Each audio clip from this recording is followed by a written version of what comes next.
Hebreos capítulo 7, del versículo 1 al 8, nos va a decir la palabra de Dios. Estén muy atentos porque aquí voy a ir comenzando a introducir el mensaje. Porque este Melquisedec, rey de Salem, sacerdote del Dios Altísimo, que salió a recibir a Abraham, que volvía de la derrota de los reyes, y le bendijo. Recuerde que esa coma no cierra, hay que dejar abierta la lectura. A quien asimismo dio a Abraham los diezmos de todo, cuyo nombre significa primeramente rey de justicia y también rey de Salem, esto es, rey de paz, sin padre, sin madre, sin genealogía, que ni tiene principio de días, ni fin de vida, sino hecho semejante al Hijo de Dios, permanece sacerdote para siempre. Sigamos hasta el 8. Considerad pues cuán grande era este, a quien aún Abraham el patriarca dio diezmos del botín. Ciertamente los que de entre los hijos de Leví reciben el sacerdocio tienen mandamiento de tomar del pueblo los diezmos según la ley, es decir, de sus hermanos, aunque estos también hayan salido de los lomos de Abraham. Pero aquel cuya genealogía no es contada de entre ellos, tomó de Abraham los diezmos y bendijo al que tenía las promesas. Y sin discusión alguna, escuche esto, que esto no tiene discusión, y sin discusión alguna, ¿qué es lo que no tiene discusión? El menor es bendecido por el mayor. Y aquí ciertamente reciben los diezmos hombres mortales, pero allí uno de quien se da testimonio de que vive. Nosotros damos testimonio de uno que vive, así que todavía seguimos dando los diezmos, porque se sigue dando testimonio de que vive. Mire, el verso 8 dice, y aquí ciertamente reciben, no recibieron, sino reciben los diezmos hombres mortales, pero allá con Abraham, Melquisedec, uno de quien se da testimonio de que vive. ¿Cuántos creen que Cristo vive? Señor Jesús, abre el entendimiento de todos los que estamos aquí, los que estamos en la transmisión.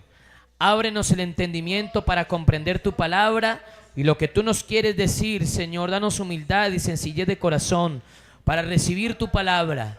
En el nombre de Jesús de Nazaret. Amén y amén. Diga gloria a Dios.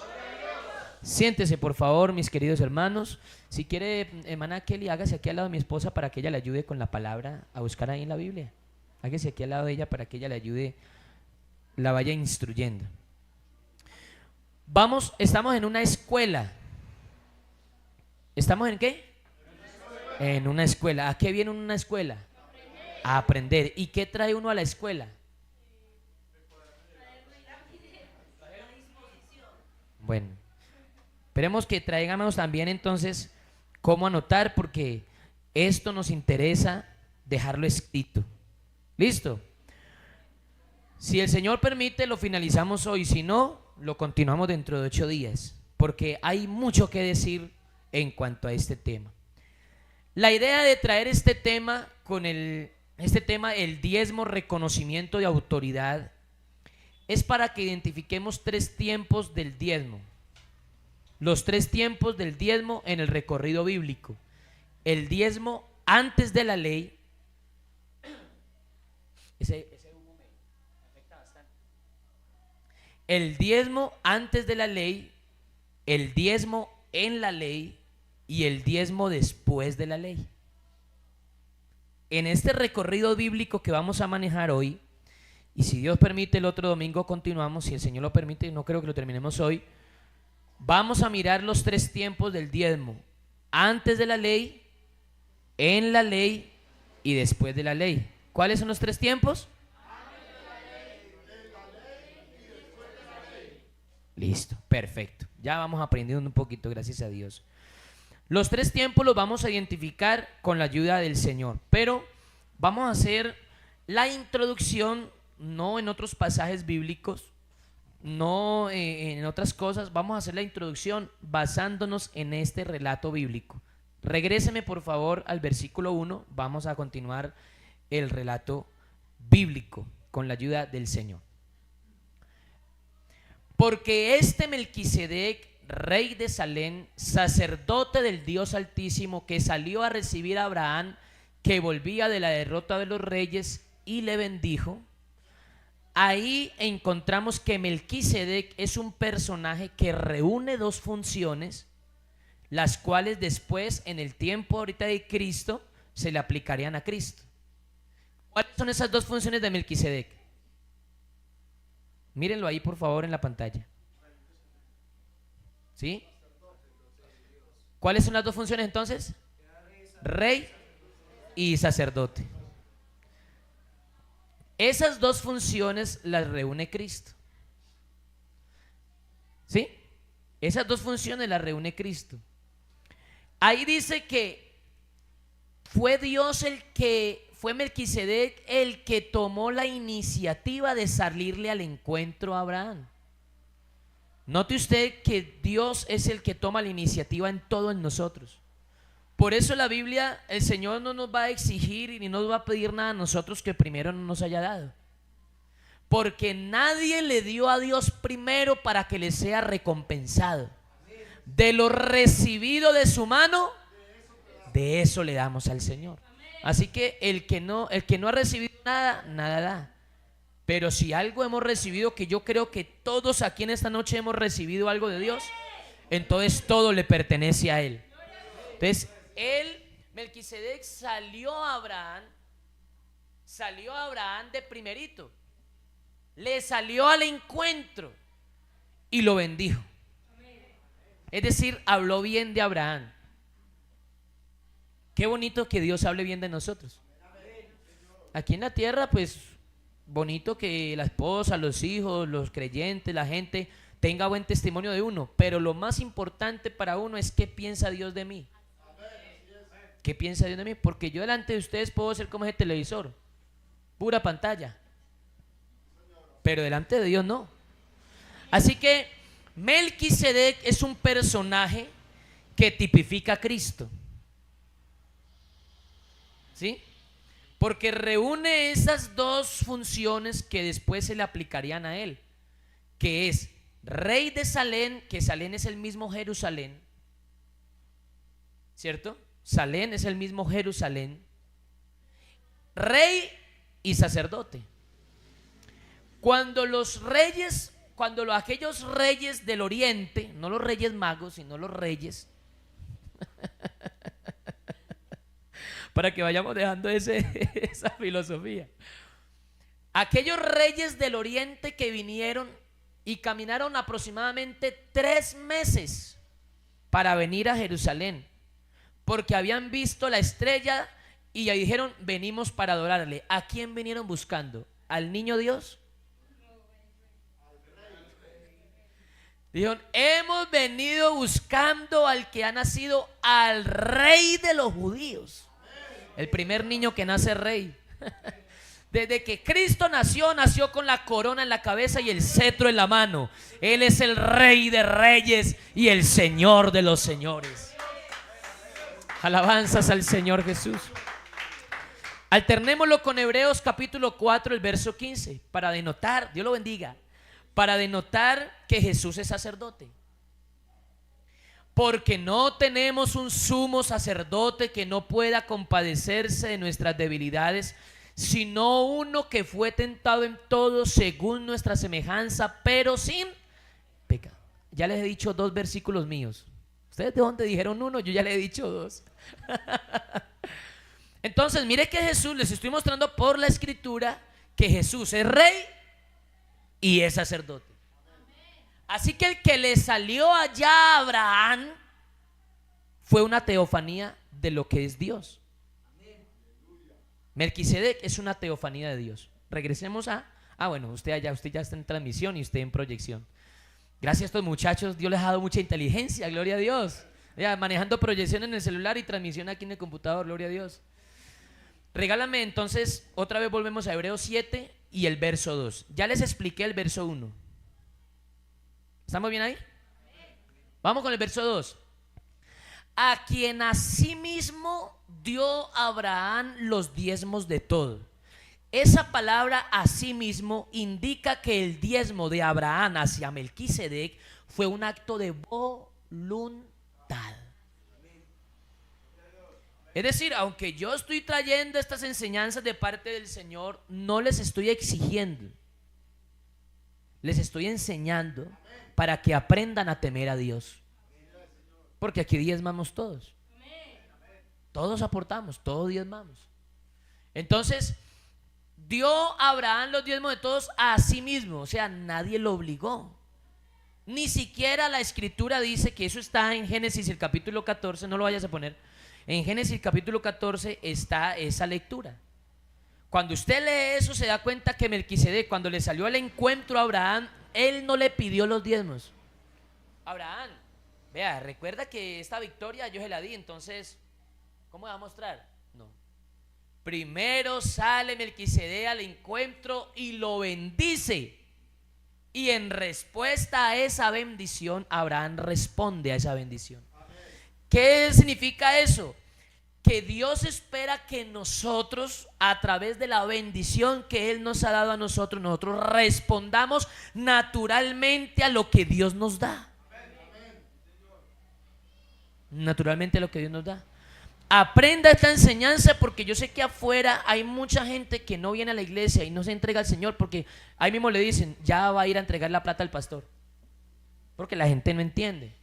Pero si tú entiendes esto, lo recibe la palabra y trae sus apuntes, trae sus anotaciones, pues entonces usted va a tener con qué defender eso que usted hace, que lo hace por fe. Entonces, ¿qué estamos diciendo aquí? Que el diezmo es algo voluntario. Es algo de voluntad.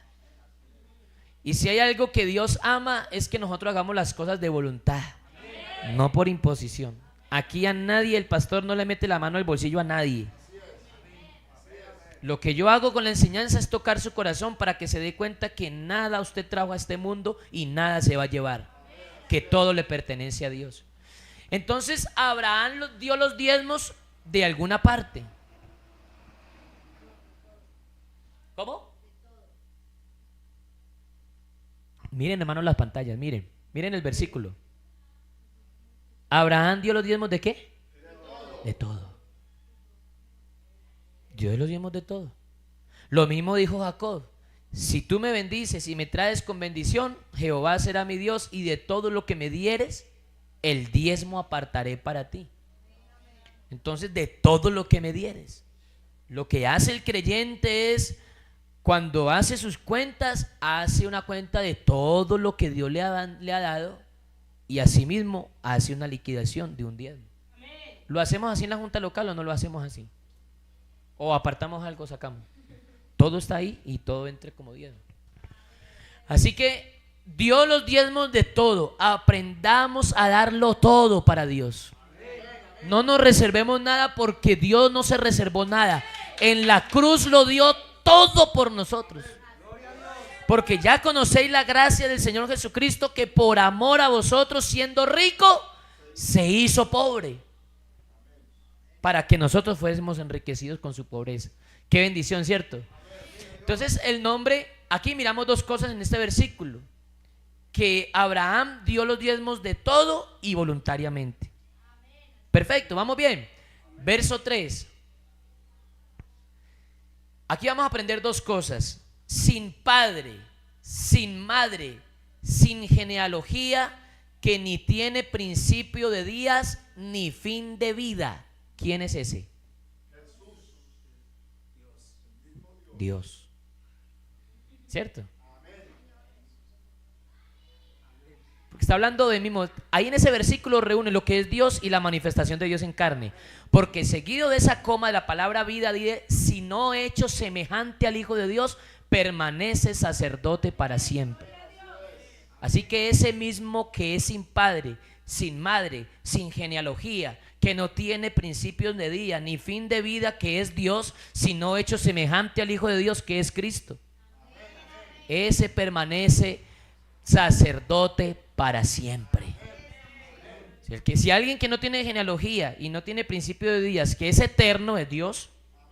Y ese que es, si no semejante al Hijo de Dios, es Cristo. Y entonces el versículo 4 nos va a decir: considerad pues cuán grande era este. ¿A quién nos están invitando a mirar? ¿A Abraham o a Melquisedec? Piense. Considerad cuán grande era este, a quien aún Abraham. Entonces lo que nos están invitando es a considerar quién es Melquisedec. Considérelo. ¿Qué es considerar? ¿Qué es considerar? Mirar detalladamente. No mirar superficialmente, sino profundamente. Pararse a analizar.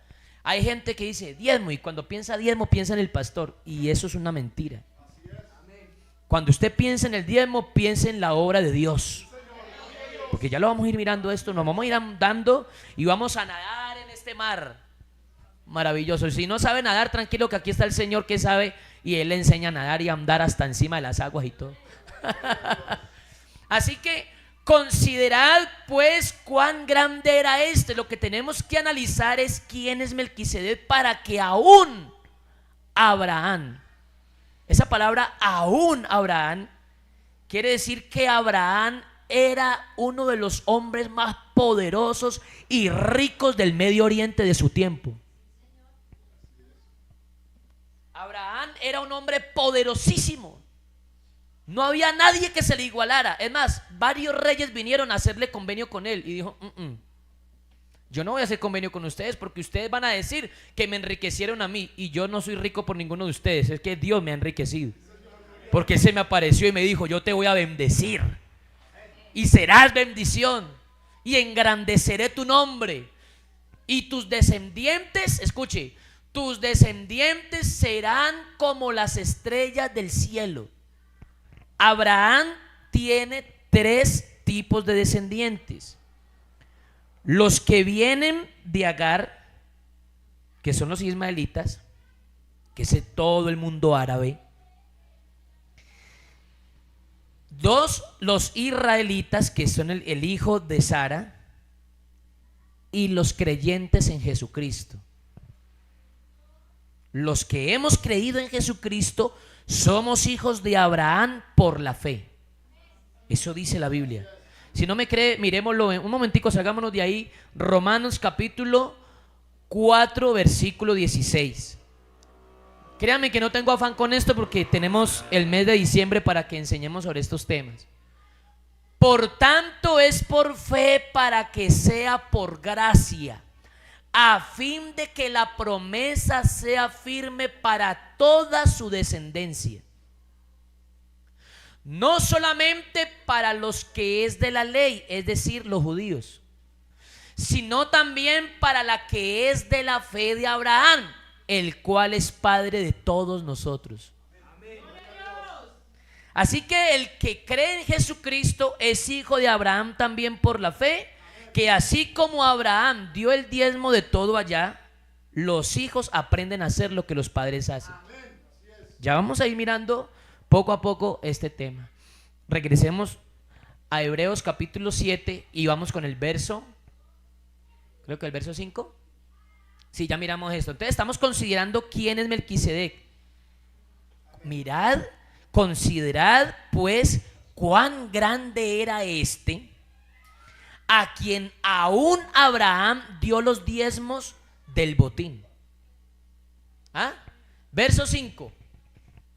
Ciertamente de entre los hijos de Leví reciben el sacerdocio, tienen mandamiento de tomar del pueblo los diezmos según la ley, es decir, de sus hermanos, aunque estos también hayan salido de los lomos de Abraham.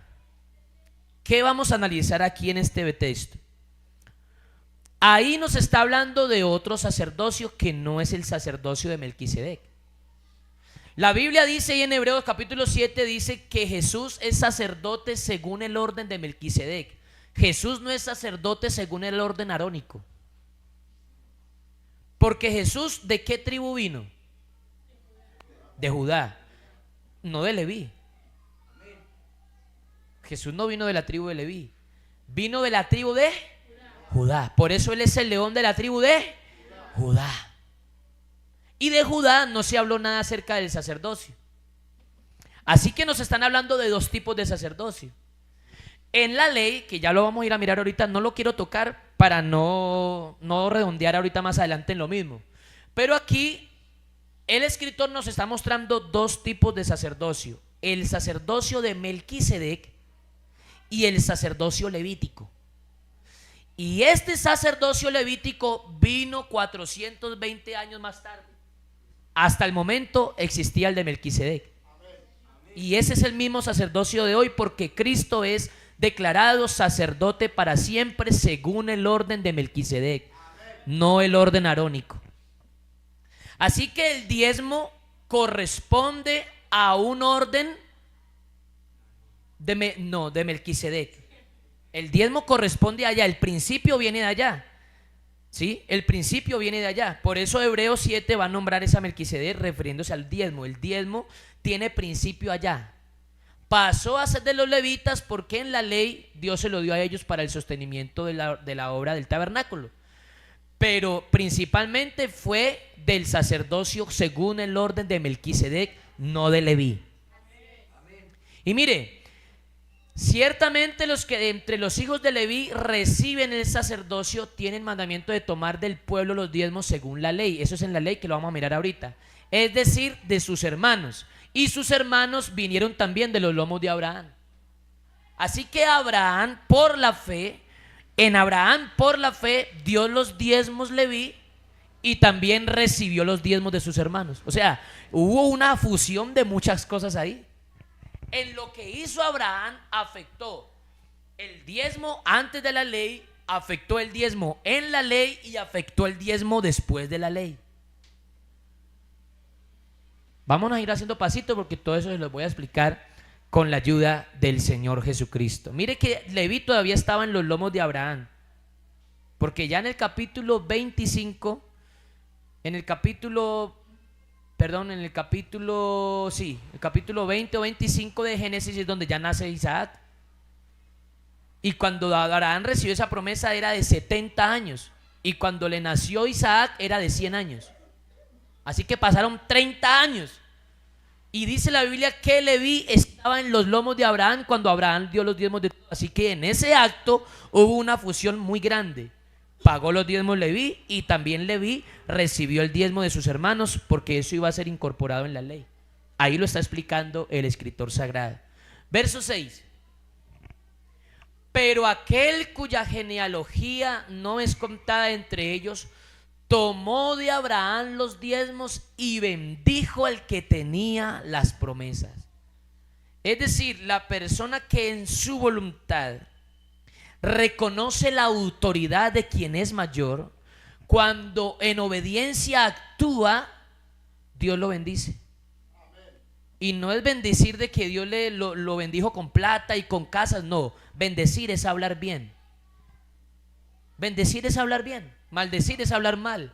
Cuando dice que Abraham, cuando Melquisedec recibió los diezmos de Abraham, habló después bien de él, lo bendijo, quiere decir que habló bien de él.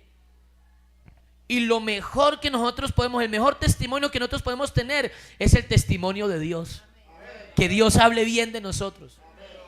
No importa, la gente puede decir afuera muchas cosas en cuanto a esto, pero si en realidad, vea, esto es tan grande que si nosotros no le somos fieles a Dios con la economía en la congregación, no es posible que la iglesia quede aquí en Río Grande. ¿Por qué la iglesia fue oficializada aquí? ¿Por qué la congregación fue oficializada aquí en Río Grande? Porque se comprobó en todo este tiempo de que hay gente que puede sostener la obra en la iglesia. O sea que hay gente fiel. Y con eso vamos a trabajar. Con eso vamos a trabajar. Yo le estoy dando esta enseñanza para que usted afirme su fe y crea. Alabanzas al Señor Jesucristo. Que Dios va a hablar bien de usted. Verso siguiente, verso 7. Y sin discusión alguna, el menor es bendecido por el mayor. Por eso el tema hoy es el diezmo, reconocimiento y autoridad. Porque aquí todos tenemos que reconocer que somos bendecidos es por el mayor. Aquí hay uno entre nosotros que es mayor que todos los que estamos aquí. Y nada de lo que tenemos es nuestro, todo lo hemos recibido de Él. Y eso no tiene discusión. No tiene discusión. Y sin discusión alguna, el menor es bendecido por el mayor. Así que aunque Abraham era grande y dio diezmos de todo a Melquisedec, el grande no era Abraham. El grande es Dios que recibe los diezmos. Así que los diezmos los recibe Dios. A Él le pertenecen, de Él son. Versículo número 8. Y aquí ciertamente reciben. Tranquila, hija. Versículo 8. No, regrésate. Eso. Perfecto, no te preocupes. Y aquí ciertamente reciben los diezmos hombres mortales. Hermana Patricia, no hablo con Edier porque, bueno, hermano Edier, esta es la representación. ¿Quién recibe los diezmos aquí en la congregación? Hombres mortales. Hombres mortales. Cuando tú vienes acá al alfolí y depositas tus diezmos, cuando se abre ese alfolí, no es el pastor el que los toca, es la junta local. Y yo se los he enseñado a ellos y prudencia con eso.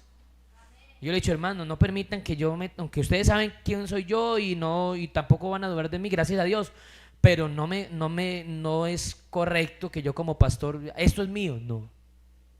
Ustedes son los que hacen las cuentas, colocan los dineros, porque un dinero va para la nacional, que son los diezmos de diezmos, ya les voy a explicar eso, ¿sí? El otro porcentaje queda en la congregación y el otro porcentaje es lo que le queda al pastor para su sostenimiento en su familia. Ahí dice, aquí ciertamente reciben. Porque recuerde que el diezmo no es de orden arónico ni levítico, es del orden de Melquisedec, quien es Cristo, quien es sacerdote para siempre, y Él sigue siendo el que nos preside. Así que por fe Abraham le dio los diezmos a Cristo. Oiga, maravilloso, esto es precioso. Estamos en el verso 8. Aquí ciertamente reciben los mortales, pero allí, en ese acto de Abraham con Melquisedec, uno de quien se da testimonio de que vive. Yo quiero decir en esta mañana que aquí esta iglesia en Río Grande da testimonio todavía de uno de que vive. Alabanzas al Señor Jesucristo. Yo mañana me voy de aquí, llega otro, ¿cierto? Porque ese es el orden administrativo de la iglesia, ¿cierto? Mañana me voy, llega otro pastor y puede ser que el que llegue se muera, no digo yo, el otro más bien. Y el otro llega al otro y se muere. Pero los diezmos los sigue recibiendo Dios, porque eso lo pertenece a Él, a su obra. Ay, se murió. No, que el pastor de ahí no me cae bien, llevémoslos allí. No, usted no le lleva los diezmos al pastor. Usted se los lleva a Dios. Aquí estoy, Señor, de lo recibido de tu mano, de eso te doy. Y yo creo que a todos Dios nos ha dado. Así que el capítulo 7 de Hebreos es clave para entender cuál es la importancia del diezmo ante Dios. Cuán grande es el diezmo ante Dios, ya que tiene que ver con el sacerdocio de Cristo, el cual es inmutable. Búsqueme ahí un versículo anterior, después. Pero despacio, después, hija. Adelante, adelante.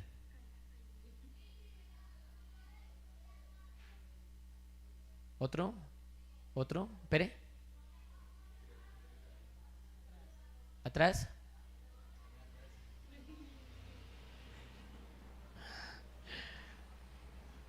Verso 11. Ya, ahí. Sí, pues no. Búscame uno que dice, donde habla la palabra inmutable, por favor. La palabra inmutable, ahí está. Porque el sacerdocio de Cristo tiene un sacerdocio inmutable. ¿Qué es inmutable? ¿Ah? No. Inamovible. Que no se puede cambiar. Inmutable quiere decir que no cambia. Es decir, que el sacerdocio de Cristo permanece siempre desde allá.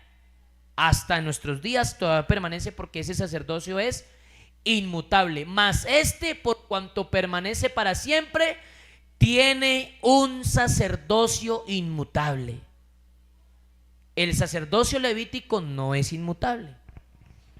Porque el sacerdocio arónico, el sacerdocio arónico y levítico finalizó. Pero el sacerdocio de Cristo no ha finalizado. Todavía continúa el sacerdocio de Cristo. Él sigue siendo nuestro sumo sacerdote. Así que el diezmo tiene que ver con el orden de Melquisedec o el orden arónico. ¿Por qué? Porque Melquisedec sigue siendo ese Dios que no cambia, que no tiene genealogía y que es semejante al Hijo de Dios. Así que Cristo es el sumo sacerdote que no cambia. Y no con el sacerdocio levita, el cual fue temporal. ¿Cuál sacerdocio fue primero? Sobra la pregunta, pero la voy a hacer. ¿Cuál sacerdocio fue primero? Melquisedec. Según el orden de Melquisedec.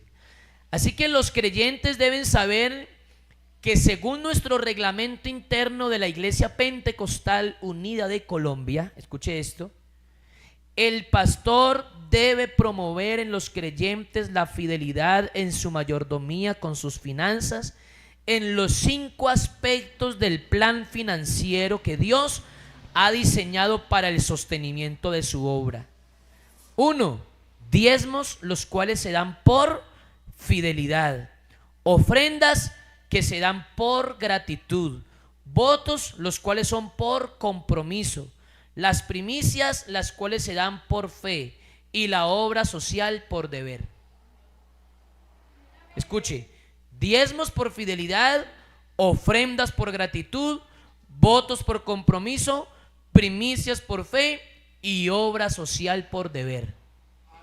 Esos 5 aspectos hacen parte del plan financiero que Dios ha diseñado para el sostenimiento y proveer los recursos para el desarrollo de su obra aquí en la tierra. Dios no necesita plata, pero su obra sí, porque aquí todo se maneja con plata. Todo se maneja con plata. Un hombre que en la ciudad se subió al Transmilenio, se subió a un bus, un hermano de la iglesia, y se iba a pasar, y el Señor le dijo: hey, el pasaje, paga el pasaje. No, señor, yo me subí por fe. Ah, sí, se subió por fe. Ah, bueno, por fe bájese. No, aquí las cosas no funcionan por fe. Bueno, si Dios puede hacer un milagro, claro, Dios lo hace. Dios lo hace, como el que hizo subiendo de allá de Toledo, que nos quedamos sin gasolina y no sé cuánto andamos sin gasolina. Dios hizo un milagro de 40 años en el desierto y todavía lo sigue haciendo ahora. Él puede hacer un milagro, pero de que el dinero se necesita, se necesita. Para la obra del Señor todo se necesita el dinero. Listo, mis hermanos. Vamos con unas generalidades del diezmo.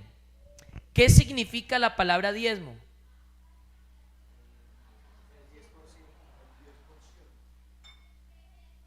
La palabra diezmo significa décima parte. Así que la décima parte es el mínimo que debemos ofrecer al Señor. Es lo mínimo que Dios ha exigido en la Escritura. Es el mínimo que debemos ofrecer al Señor. ¿A dónde se lleva el diezmo? ¿A dónde? Al alfolí. Bueno, no me están creyendo o no lo saben. Malaquías capítulo 3 verso 10. Traed, ahí dice, véalo, gracias. Traed todos los diezmos al alfolí y haya alimento en mi casa. Ya les voy a explicar después este versículo. Y probadme ahora en esto, dice Jehová de los ejércitos, si no abriré las ventanas de los cielos y derramaré sobre vosotros bendición hasta que sobreabunde. Es decir, voy a hablar bien de ustedes todo el tiempo. Entonces los diezmos, que son esa décima parte de todo lo que Dios nos da. Esos diezmos que son la décima parte de todo lo que Dios nos da, se deben llevar al alfolí. Se deben de llevar al alfolí. Al pastor no se le entregan diezmos. A la junta local no se le entregan diezmos. Si algún hermano de pronto en el extranjero o algún hermano que de pronto no por trabajo no se congrega en ninguna parte, pero quiere hacer llegar sus diezmos, bueno, hace llegar sus diezmos, pero entonces se da una cuenta de la junta local, que la maneja la junta local, donde se saca y se ingresa ahí. Esa es la labor que se hace, ¿cierto? Pero el pastor no recibe diezmos de ningún creyente de la congregación, a no ser que sea una primicia, o pastor, aquí le doy 1.000.000 de pesos para que tome un fresquito, un problema, ¿cierto?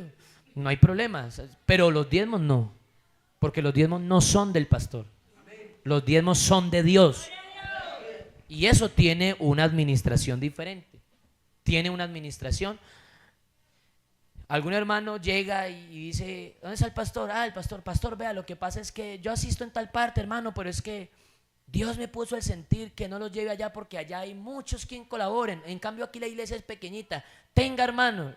No, hermano, eso no es ético. Usted debe llevar sus diezmos a donde asiste,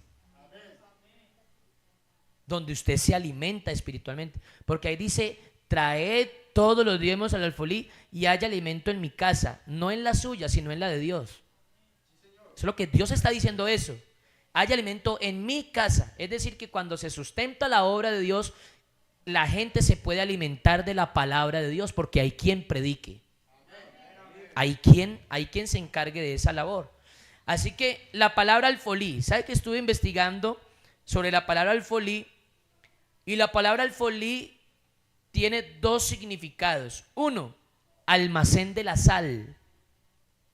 Y dos, depósito del trigo. El alfolí de Israel no es un alfolí como el de nosotros, así chiquitico.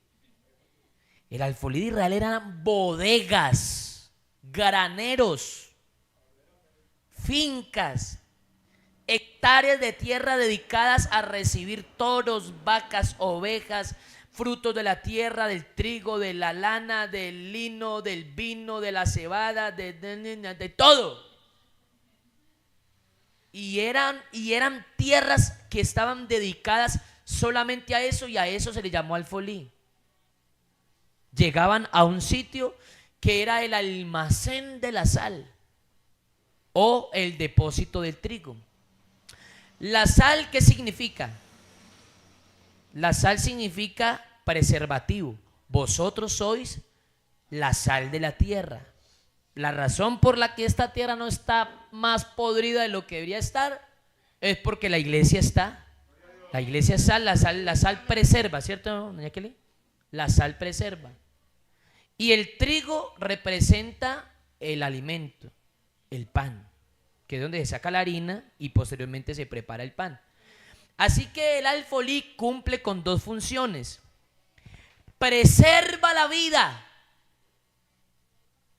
y alimenta a los que se acercan. Preserva la vida porque hay quien alimente. Preserva la vida porque hay quien predique. Preserva la vida porque hay alguien que dé alimento, que dé fortalecimiento. Cuando un creyente fiel da sus diezmos y aporta sus diezmos a la obra del Señor, lo que está diciendo es: me importa la obra de Dios. Me interesa la obra de Dios. Porque en esta obra establecida aquí, y que esto va creciendo, y esto va creciendo, ahí en esas sillas está la silla de su hijo, de su esposo, de su familiar, de su compañero de trabajo. Ahí está. Doña Kelly, ahí van a estar sentaditos sus hijos también, su esposo. Ahí, yo los veo ahí por la fe. Ahí están. Pero eso va a ser posible si nosotros somos fieles con la obra del Señor. Si nosotros respondemos como debe ser. Entonces cumple con dos funciones el alfolí. Y estaba mirando que es el antiguo régimen. En el antiguo régimen de Europa el alfolí se referían a las regalías que tenía derecho el rey en su mandato. Era parte del sostenimiento de las familias reales. Y me pegué de esa palabra regalías, me gustó mucho esa palabra regalías, y quiero leerles esto que he investigado para traerles la palabra hoy. Acerca de las regalías. ¿Qué son las regalías? Las regalías en Colombia, es decir, en nuestro país, o más bien, ¿qué son las regalías? Las regalías son pagos que se hacen por el derecho a usar o explotar algo valioso, como recursos naturales, petróleo, minerales o propiedad intelectual, como patentes, obras artísticas, siendo una contraprestación al dueño por el uso de su bien o derecho. Y en Colombia financian con esas regalías que entran de esas empresas, financian desarrollo regional e inversión social en los países. Por ejemplo, nosotros en la música, lo que tiene que ver con la música, una regalía es una compensación a un autor por yo usarle algo que es de él. Entonces, por lo menos yo tengo 7 volúmenes grabados. Si alguien coge una canción de las que yo tengo grabadas, y yo tengo registrado eso en Saico y Asimpro, ¿cierto? Y alguien toma esa canción y la graba para ganar dinero con esa música, grabarla, sin mi autorización, procede Saico y Asimpro, que son los que funcionan en el derecho legal de mío por algo que me pertenece. Entonces ellos demandan. Si la persona no quiere hacer eso y quiere hacer la parte de las cosas bien, tiene que hacer un derecho legal donde pague regalías al autor. Es decir, yo de cada CD que vendo vale 20.000 pesos un CD, una regalía son 3.500 pesos, que es el mínimo. Es el mínimo, no se le está pidiendo todo. ¿Qué tal que Dios nos pidiera todo? Dios no nos pide todo. La iglesia en los Hechos de los Apóstoles comenzó a dar todo. Y traían sus casas y traían todo, pero eso no duró mucho. Eso no duró mucho. La iglesia continuó, después lo vamos a mirar en 1 Corintios 9, donde se ve que la iglesia continuó dando el mínimo. Pero al principio la iglesia daba y vendía sus casas, Bernabé, Mateo, Lucas, vendían todas sus cosas, sus posesiones. Ahí cayó Ananías y Zafira. ¿Se acuerdan de Ananías y Zafira? Que vendió su propiedad y no dio todo. Pero ya eran de ellos. Lo que pasa es que ellos no decidieron decir la verdad. Vea, lo vendimos en esto, pero nosotros vamos a dar tanto. Dios no te pide todo, Dios te pide un mínimo. Las regalías son unos derechos de autor. Son esos derechos de autor. Y mire lo que dice aquí las regalías en Colombia. Las regalías en Colombia son pagos obligatorios al Estado por la explotación de recursos naturales no renovables, como petróleo, gas y minerales. Y son administrados, esas regalías son administrados a través del Sistema General de Regalías para financiar proyectos de inversión regional en el desarrollo social, económico y ambiental, buscando equidad y buen gobierno, con porcentajes que varían por tipo de recurso y beneficiando directamente a las regiones productoras y al país entero en infraestructura, educación, ciencia y salud. Con esto, ¿qué les quiero decir? Que cuando una persona es fiel con sus recursos, ¿quién se beneficia? Uno mismo. Ahí lo están leyendo. Estúdielo, si quiere léalo en Google esta semana, estúdielo, investíguese. Las regalías en Colombia, ahí está lo que le acabo de leer. Cuando se recaudan esas regalías, ya que de pronto no las usen para eso, pues, ¿qué vamos a hacer? ¿Cierto? Que no las usen porque usen corrupción, pues ya es otra cosa. Pero la persona es fiel con paga sus regalías porque ese es su deber como ciudadano. Y por usar un bien ajeno, Entonces pasa las regalías y esas regalías el gobierno las usa para sostenimiento social y ambiental y desarrollo social y económico. Entonces, ¿quién a la final se beneficia de todo eso? Nosotros mismos. Los ciudadanos somos los que nos beneficiamos. Así que cuando yo soy fiel a Dios con mis diezmos, yo soy el que me estoy beneficiando. Yo soy el que me estoy beneficiando. Algunos no quieren escuchar esto para no tener responsabilidades, pero el hecho de que no quieran oír ya los hace responsables. Ya los hace responsables. Así que vamos a mirar esa generalidad del diezmo. ¿Qué se debe hacer con el diezmo? Génesis capítulo 28, el verso 22. Génesis, ¿cómo es? Génesis 28, 22. Jacob dijo: y esta piedra que he puesto por señal será casa de Dios, y todo lo que me dieres, el diezmo consagraré para ti. Eso es lo que significa la palabra consagrado, ¿cierto, mi hermano? Consagrado significa apartado para un propósito.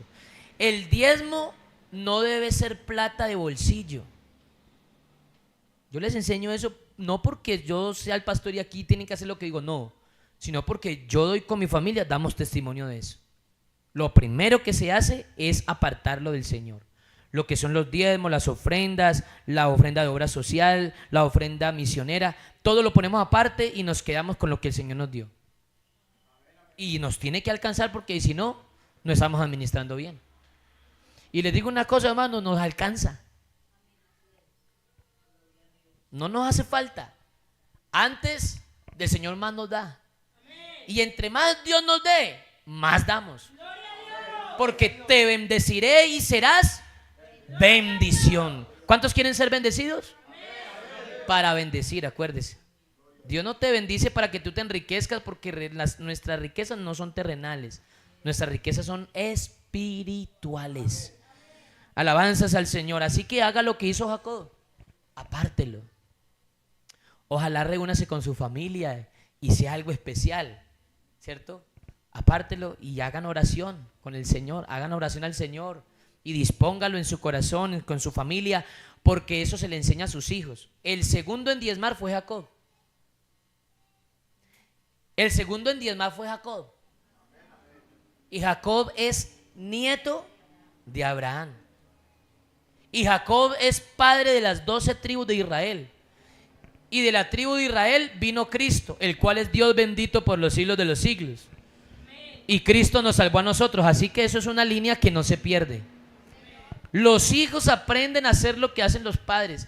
Enséñenle a sus hijos. Si alguien le da 2,000 pesitos, ay, tan lindo el niño, ay, qué hermoso, tenga 5,000 pesitos. Papá, me regalaron 5,000 pesitos. Ay, qué bendición, mi amor. ¿Y quién te los dio? Dios. Ah, sí, te lo dio Dios. O sea que eso le pertenece a Dios. Sí. Ah, bueno, entonces ven, cambiemos el billetico y apartemos lo que es del Señor. Eso lo hacemos nosotros en casa.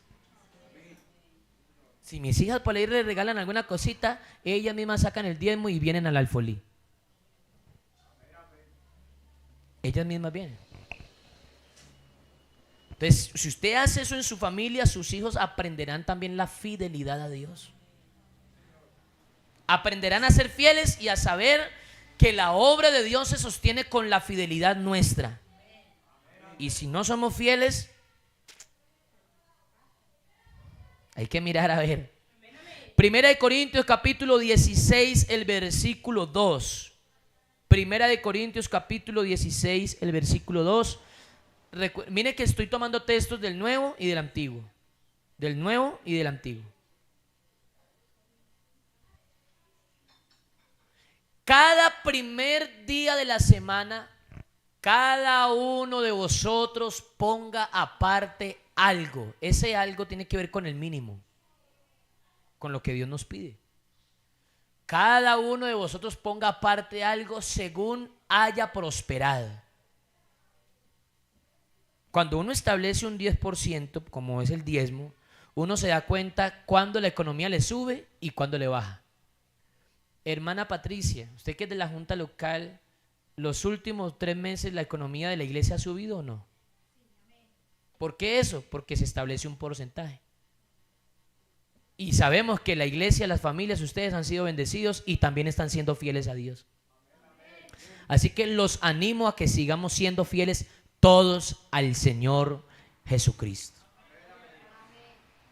Cada primer día de la semana, cada uno de vosotros ponga aparte algo. Por eso es que el diezmo debe ser consagrado. Consagrado, debe ser apartado para Dios. Así que la razón por la que nosotros citamos el Antiguo Testamento para referirnos al diezmo no es porque no encontremos razones en el Nuevo Testamento. Ya les leí un capítulo 7 de Hebreos. No es porque no encontremos razones en el Nuevo, sino porque en el Antiguo Testamento se encuentran los principios y los modelos de cómo se administran los diezmos hoy en nuestra iglesia. De cómo se administran. Allá tomamos nosotros el ejemplo para practicarlo aquí, pero allá tenemos los principios, allá tenemos las bases, allá tenemos los modelos de cómo lo realizamos nosotros en la iglesia. Siempre fue Dios el que le dijo a Moisés: así dirás a los hijos de Israel, así dirás a los levitas, así dirás al pueblo. Y transfirió Moisés todas estas palabras al pueblo de Israel. Así que no fue algo que se inventaron los hombres, es algo de Dios, es algo de Dios. El diezmo antes de la ley entonces comenzó con Abraham. Primer aspecto, el diezmo antes de la ley. ¿Cuáles son los 3 tiempos del diezmo? Y después de la ley. El diezmo antes de la ley comenzó con un hombre llamado Abraham. Abraham está en una dispensación llamada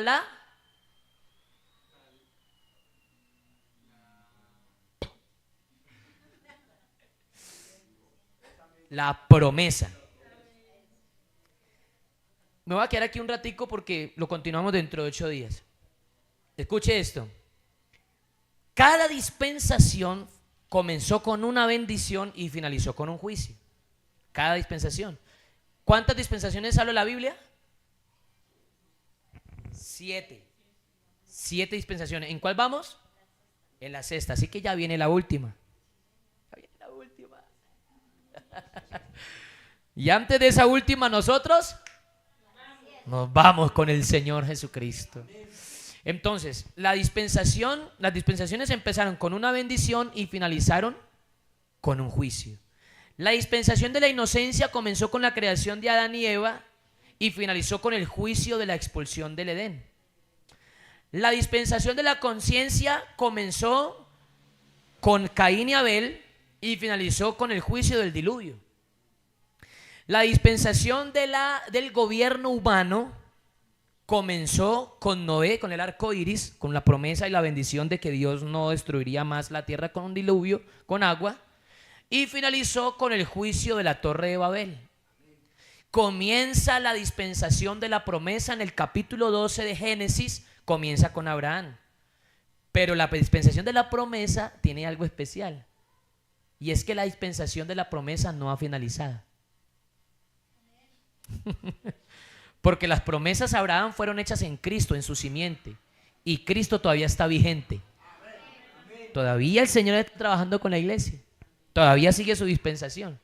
Así que la dispensación de la promesa es la dispensación de la gracia antes de la ley. La dispensación de la promesa comienza con Abraham en Génesis 12, pero no tiene juicio. No le ve usted juicio por ninguna parte. No tiene juicio.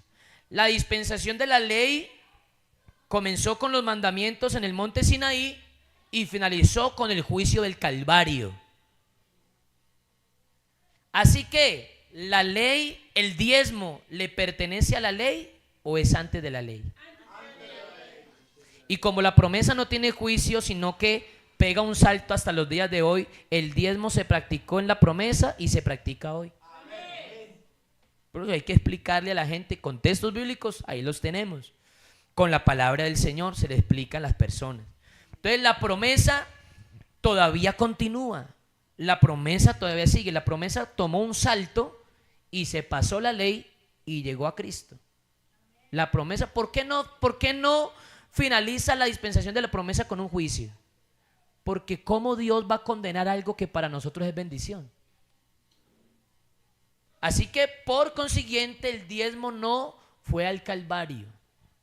Algunos dicen es que el diezmo fue de la ley y la ley Cristo en el Calvario, y el diezmo no es de la ley. Ya miramos que el diezmo le pertenece al orden arónico o al orden de Melquisedec. Y Melquisedec es sacerdote para siempre, es un sacerdocio inmutable, porque representa lo que es Cristo. Lo que es Cristo representa lo que es Cristo. Así que algo debemos notar en Melquisedec cuando él se le acerca. Estamos mirando el diezmo antes de la ley, y estamos mirando que comienza con Abraham en una dispensación llamada la promesa. Y en ese momento que sale a recibir a Abraham para darle la bendición, y Abraham le da los diezmos de todo, antes de que Abraham le diera los diezmos, ¿qué le preparó Melquisedec a Abraham? Sí. ¿Y qué tenía esa cena?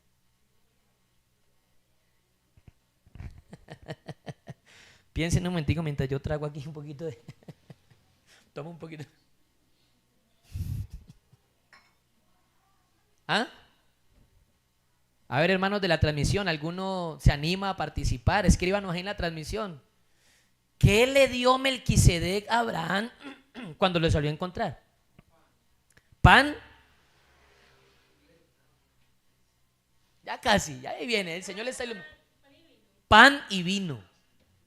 ¿Eso qué es? Esa ceremonia, ¿qué es entre nuestros días? La Santa Cena. ¿Qué quiere decir? Que Melquisedec con ese acto ceremonial llevó a Abraham al Calvario. Por eso Juan, el capítulo 8, el verso 54, regáleme esa lectura por favor, ya con este punto termino.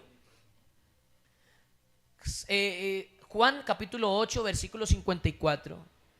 Mire lo que habla Jesús con los fariseos. Respondió Jesús: si yo me glorifico a mí mismo, mi gloria nada es. Mi Padre es el que me glorifica, el que vosotros decís que es vuestro Dios.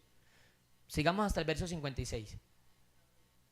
Pero vosotros no le conocéis, mas yo le conozco. Y si dijere que no le conozco, sería mentiroso como vosotros, pero le conozco y guardo su palabra. Verso 56, mire esta grandeza.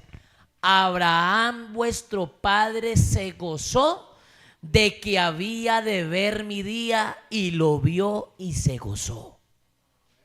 ¿Dónde pasó eso? Allá, en esa Santa Cena. Y mire la pregunta que ellos le hacen en el versículo 57. Entonces le dijeron los judíos: aún no tienes 50 años y ya has visto a Abraham. Y mire lo que le dice Jesús, que es sin genealogía, sin padre, sin madre, sin principio de vida ni fin de vida. Jesús le dijo: de cierto os digo, antes que Abraham fuese, yo soy. Así que Cristo fue el que estuvo allá, esa teofanía, y le mostró el Calvario, y le dio pan, que significa el fortalecimiento porque venía débil de la guerra, y le dio vino, que representa el gozo o la alegría. Y Jesús dice: Abraham vuestro padre se gozó de que había de ver mi día, y lo vio y se gozó. Yo no sé usted qué dice, hermano, de esto, pero el diezmo es grande delante de Dios. Por eso el diezmo es un reconocimiento de autoridad. Porque aunque Abraham no tenía 50 años y era menor, humanamente Jesús era menor. Tenía 32, 33 años cuando dijo esas palabras. No obstante, él es mayor que Abraham, porque él es antes que Abraham. Mire lo que es la sujeción.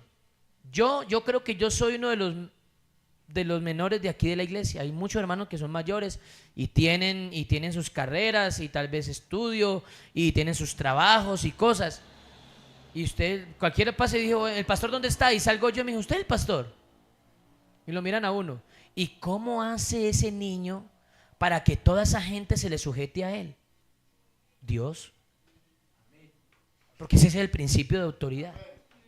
El principio de autoridad es la sujeción a Dios. Si el creyente se sujeta a Dios, se sujeta al pastor.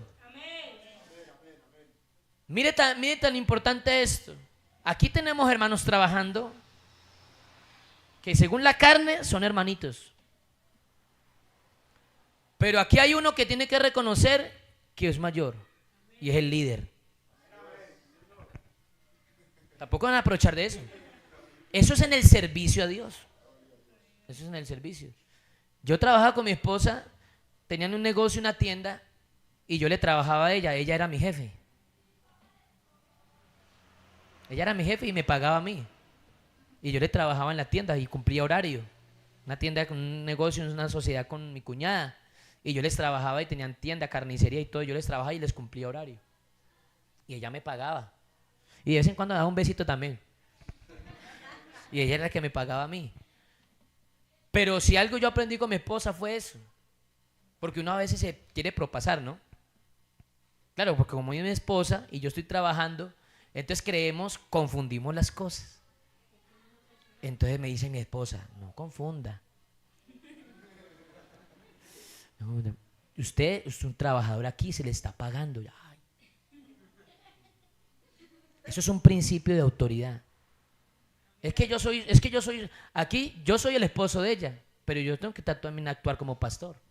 Y si no tiene que aconsejar y exhortar y animar, lo hace como pastor. Y ella, aunque se quiera poner brava, no puede porque soy el pastor. Entonces es el principio de autoridad. Yo tengo que saber cuándo le hablo, como un pastor le dijo a la esposa, le se sentó ahí y le dijo, siéntese ahí, le voy a hablar como pastor. No le voy a hablar como esposo porque sabía que si le hablaba como esposo, le voy a hablar como pastor. Siéntese ahí. Ah, bueno, pastor, yo le hago una pregunta. Digo, sí. Digo, ¿usted trata a sus ovejas así? Digo, no, pero es que yo soy su esposo. Ah, bueno, entonces ese es el principio de autoridad. Quedamos en este punto, hermanos. El diezmo antes de la ley. El diezmo no es de la ley. El diezmo corresponde a una dispensación de la promesa que no tuvo juicio. El diezmo no corresponde al orden arónico ni levítico. El diezmo corresponde al orden de Melquisedec, que es sacerdote para siempre. Póngase de pie en el nombre de Jesús.